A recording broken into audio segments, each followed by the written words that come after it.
Bonjour à tous et à toutes. Aujourd'hui, nous nous intéressons à notre santé et en particulier aux oméga 3.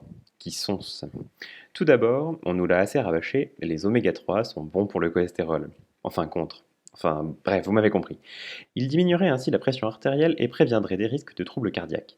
En réalité, il n'existe aucune preuve véritablement concluante de cet effet supposé sur le cholestérol. Par contre, ce qui est sûr, c'est que nous ne consommons pas assez d'oméga 3. Les oméga 3 sont des acides gras. Ils portent bien leur nom puisqu'on les trouve dans de nombreuses huiles, lin, colza, noix ou chanvre par exemple, et poissons gras, saumon, sardines ou harengs par exemple. Ce sont des acides gras dits essentiels, notre corps n'est pas capable de les fabriquer, nous devons donc les ingurgiter. Ils sont cousins des oméga 6, eux aussi essentiels mais dans une autre quantité. Quelle est la différence entre les deux classes? Il s'agit tout simplement de leur nomenclature chimique. Un acide gras est composé d'une longue chaîne d'atomes de carbone et d'une fonction dite acide. Les oméga 3 et 6 sont polyinsaturés, ce qui veut dire qu'ils possèdent plusieurs liaisons doubles entre carbones qui s'enchaînent. Pour noter la position de la première liaison, on choisit une convention.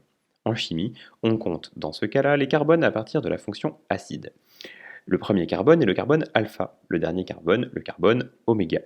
Si la première double liaison commence au troisième carbone en partant d'oméga, la molécule est un oméga 3. De même, si elle se situe au sixième carbone, la molécule est un oméga 6.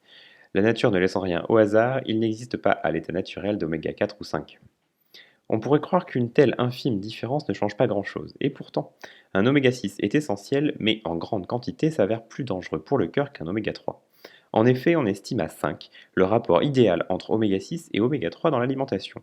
Or, il se situe le plus souvent à 10 ou 15 en Europe, voire 20 en Amérique du Nord. Et ce ratio est directement lié à l'obésité et aux troubles cardiovasculaires.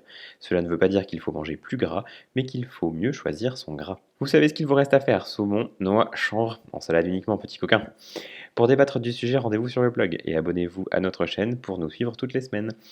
La semaine dernière, c'était le quiz du mois de février. N'hésitez pas à le transmettre à vos amis et à comparer vos scores. Ciao les curieux!